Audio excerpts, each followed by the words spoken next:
Hello and welcome to this short video on the training you can expect to receive as either a brand associate or a franchisee.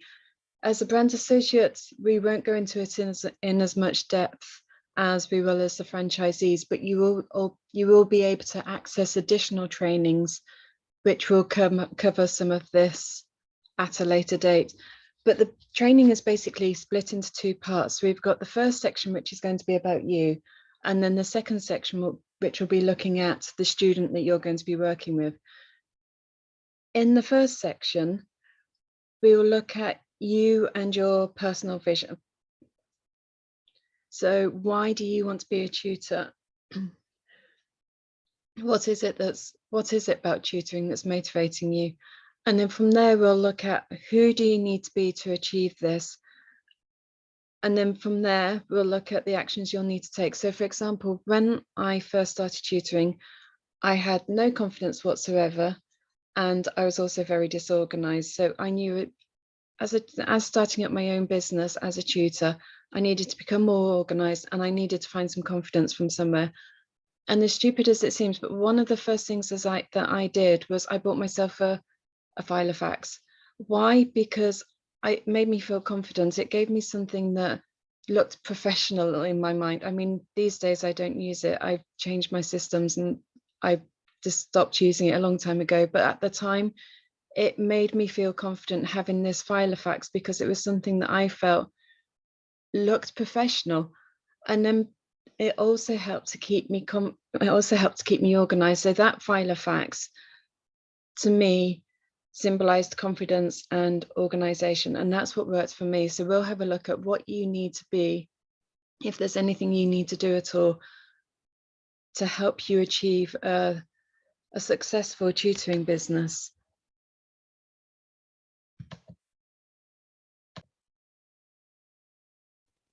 Okay, so the next thing that we'll look at are the foundations of building your business. So we'll look at the Clara James Tutoring mission statement, what our values are and what our messages that we're trying to give out to families to help them perceive us as the best possible tutors. And who is it that we need to get this message to? There's this thing in marketing, or there's a few analogies really, but one that always hit me was if you were trying to catch a fish amongst a school of fish, you wouldn't just throw your net randomly into the water and hope for the best. You would aim for one particular fish, and it's the same with marketing. You wouldn't just stand in the middle of the street and shout out to everybody that happens to be passing, because most of those people aren't going to be interested in what you've got to say. What you need to do is speak directly to the people who are interested in what you've got to say. And so what we need to do is work out who it is that's going to be interested in what you've got to say. Who are the people which are going to be looking for the type of tutoring that you're going to be offering? And then when people do get in touch, what can we do to show and give that extra value? Is there anything specific, any ideas that you have that you might want to incorporate as well, that we could perhaps encompass into everything else that we do? We already do an awful lot to give a lot of extra value, but maybe you've got more ideas as well. But it's things like when, for example, I possibly told you this story before, when I first started doing the due diligence to set the business up as a franchise, I met a local franchisee for a very big, well-known company. And I think he thought I wanted a job, and he invited me to go with him to meet a family. So we went along, and when we got there, it became very, very apparent that he didn't have a clue about tutoring. He was literally just there to get them to sign the form so that he could get a tutor on board, which I think he thought would probably be me, to do the work and the educational part with them. He was literally just there as a salesman to get them on board. Whereas I learned a long, long time ago that the more helpful you can be to people, the more likely they are to want you to be the one to help them. So rather than coming across as a salesman, and I'll give you the information that you need once you've signed up, say, look, here are some tidbits to help you now. And then once you've signed up, we can build on this. But again, in the training, we'll go through this in a lot more detail, but it's things like that. What value can you give to someone before they've even signed up, before they've written on the dotted line and said, yep, we want you to be the tutor that's going to support our child or myself or whatever. What can you do to help? And that's one of the key things that we'll look at in the training.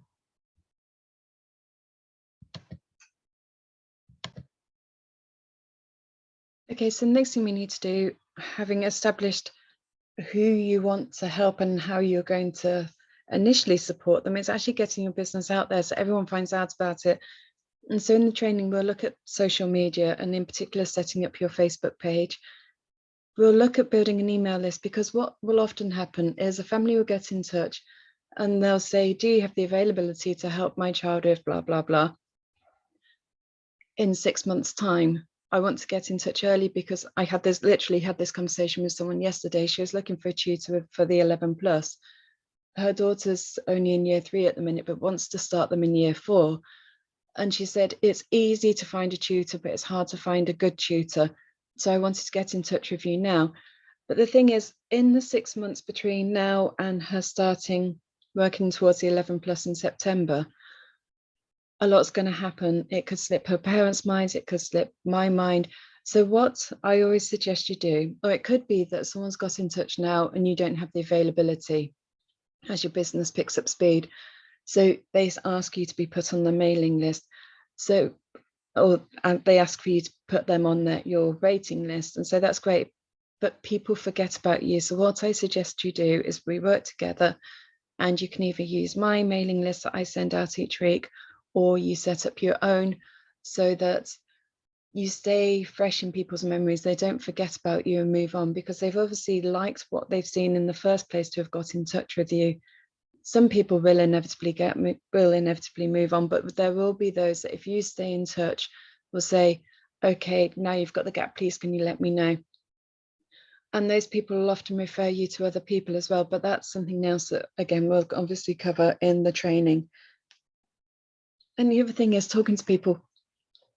When I started the business, I tried to keep it as quiet as I could, because I didn't want people to judge me if it failed. And so I didn't tell anyone about it, which is amazing really that the business ever got off the ground, because not telling people about what you're doing is a ridiculous idea. You can have the best business in the world, but if no one knows about it, it's never going to get off the ground and up and running. So you need to think about the people you can talk to, and you don't want to just tell everybody and become a full-on salesperson, because you'll start to alienate people. But you might also get ideas from other people about the experiences they've had with working with their children, or things that they've done to boost their own marketing, or their own marketing for their own business. And it's very often indirect conversations which will lead to the biggest successes, rather than always just when you're out there shouting at everyone about what you're doing. It's a bit like going on a first date. This is another analogy I've heard a lot. And rather than actually getting to know each other, you just talk at them constantly about this amazing thing you're doing, or this amazing person that you are. People generally don't want to hear it. So who can you talk to? Who can you learn from, apart from ourselves here at Clara James, to help you grow your business? And then the other part about getting your business out there is your website profile. And we'll work together to make sure that your profile isn't just a bland, hello, my name is Dawn, I have a degree in this, and I am, my hobbies are this, this, this, and I tutor maths and English, which is very boring, but how a lot of profiles appear. And we can also look at Facebook ads and Google ads, as they're now called, so that you can give your business an extra boost.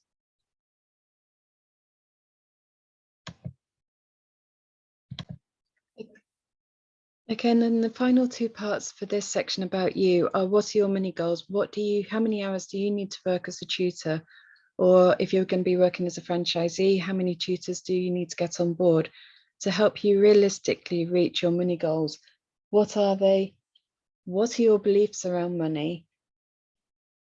And what do we need to do to help you achieve them? We need to know your numbers. And then to conclude that section, what we'll do is put a plan in place that we can work through together for you to set up your successful business with Clara James. So that's the section on you. Our next section will be focusing on the student that you're going to be working with. Okay, when I started tutoring, I was very keen that I worked with children who were primary school age and potentially had some form of learning difficulty, because that was my comfort zone. It was only after a couple of years that the business grew, and I went from supporting those quite specific group through to supporting children with their GCSEs, and now Clara James, we support children from the beginning of reception, year 4, year 5, so 4-year-old, 5-year-old, up to the end of their GCSEs, say 16 years old, and the gap in between.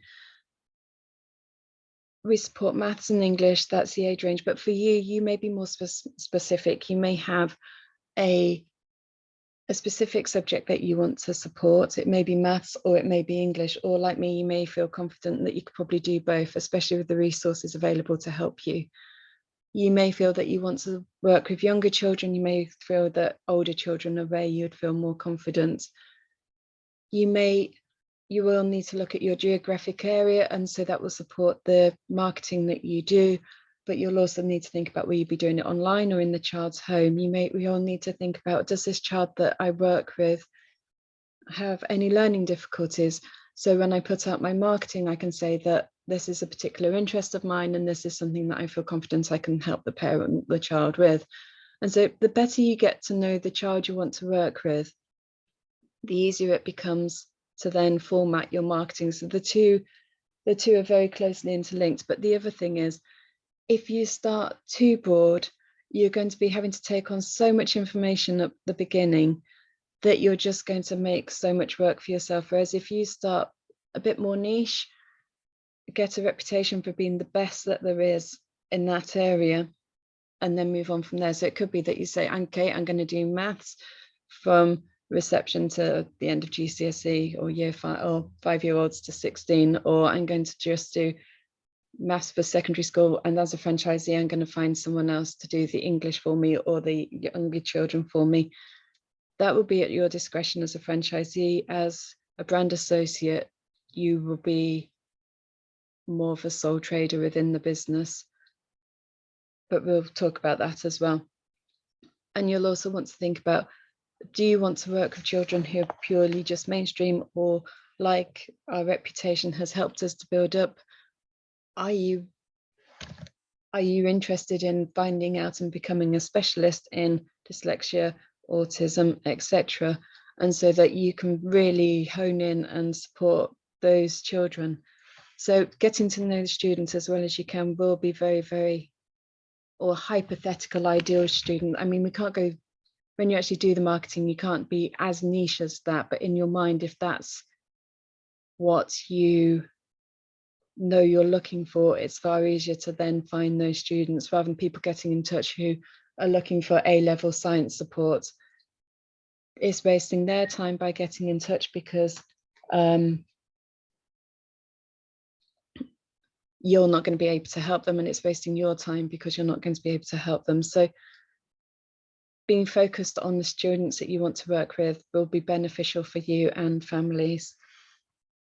I hope that makes sense, and it wasn't just a lot of waffle, but obviously, again, it's something that we'll go through in the training. Okay, so the next thing we'd need to do is we've put the marketing out there, and we've got people getting in touch. They're your ideal student, they're happy with you, you're happy with them, or at least they're close to being your ideal student, and there's someone you're happy to work with. Now we need to create a lesson plan. So the next part of the training will be, actually, why do we need to create a lesson plan? What do we do with it when we've created it, and how do we create it? So it might seem like a complete waste of time and effort, but it will make your life so much better, and it will also, or so much easier, and it will also help the parents have complete confidence in you. But again, this is obviously something that we'll spend time on during the lessons, during the training. So the final thing that we'd need to do, having created a lesson plan, is then, sorry, I should have paused this instead of looking at resources. So we'll need to look at resources we provide at Clara James, ones you want to create. Oops. Because you'll quite probably have ideas of your own, and then there's also I found working in the past with children, I've kind of like taken along a resource and said, oh, we're going to be doing it like, we're going to do this, or this is a suggestion, and they'll go, oh great, but can we do it like that? And children know how children think, and they have given me some of the best ideas. So for example, I have a bag of Scrabble letters, and when I first got them, I would have half the letters, you would have half the letters, and then you have to both try and use all your own letters to make as many words as you can using every single letter. And it sounds quite easy, and initially it is, but as you get through the letters, it gets harder and harder because you're left with really random letters like Y's and Z's and U's and things. So then you have to start thinking about the words that you know and rearranging what you've got to try and create something else instead that does accommodate all your letters. And I was working with a lad who had been working with for a few years on his GCSE English, and we were trying to learn the grammatical terminology. And he suggested that what we did was we took the Scrabble letters and we found a term each, and had made the words out of the letters, shuffled them up, gave them to the other person, and then they would have to try and rearrange it, work out what the term was, and then define it for the other person to solve.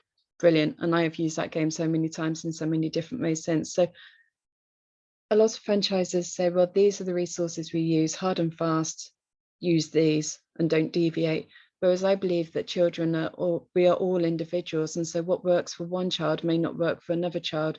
I go to one lad who's doing his GCSEs, and if he could, he would literally play games for the entire lesson.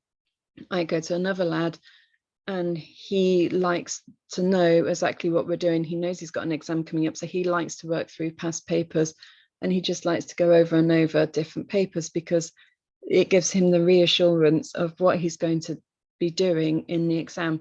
So we can't say this is how we do things hard and fast. What we can say is we always work to the needs of your child, whatever the needs of your child may be. So if they like to learn like this, we will do that.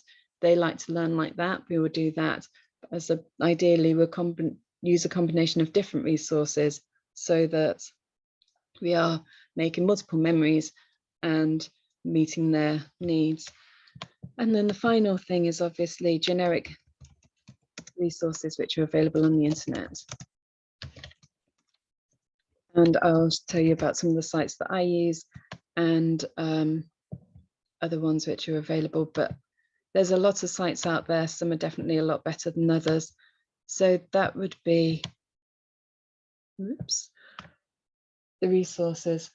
And then once you've carried out your lesson, we'll go through the different systems and everything we'll go through the different systems for actually sending off the lesson plan to the parents, and then carrying out the process for carrying out the lesson at the end of the lesson and everything else.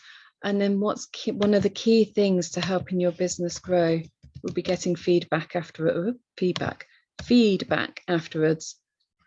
And so that will be pretty much paramount actually in growing your business. So we'll look at that. And like I say, the training is one-to-one for you. So if there's something that you feel, actually, I'm confident with this, I've been a teacher for the last 10 years, so I don't really need to learn how to write a lesson plan. We don't need to spend so much time on it. We can quickly run over how we do it, what we do with it. Or if your background is, say, marketing or something, we don't need to spend so much time on Google Ads, Facebook ads, or whatever. If that's already your comfort zone, we can spend if you're a parent and you've worked with your child during lockdown and now you've decided that you want to take on the role of a tutor because you've really enjoyed it and your child's responded really well to it, then again, you've probably made your own resources, and you've probably made some fantastic ideas, and we may not need to spend so much time on that. So it's all about what you need, what's going to benefit you. And we will be here, although this is the initial training, we will be here with you every step of the way, with calls, with emails, with webinars, with newsletters, anything we can do to help you make your business a success. Obviously, we can't run your business for you. It's your business, it's your responsibility. But we are here to mentor you, to support you, and give you every bit of support that we can. If you've got any questions, please do get in touch. Go at Clara James, whoops. Okay, that's the email address, or I'll give you my private phone number, 0771 775 3756. Any questions, please do ask. If you want to get in touch about taking the next step, then email me, text me, phone me, whichever is easiest for you, and we can talk about what needs to be done in order to get started. Thank you for watching to the end. I hope it's made sense and I haven't just waffled. And like I say, any questions, I'm here to help. Take care. Have a really good day, and I look forward to speaking to you soon. Bye.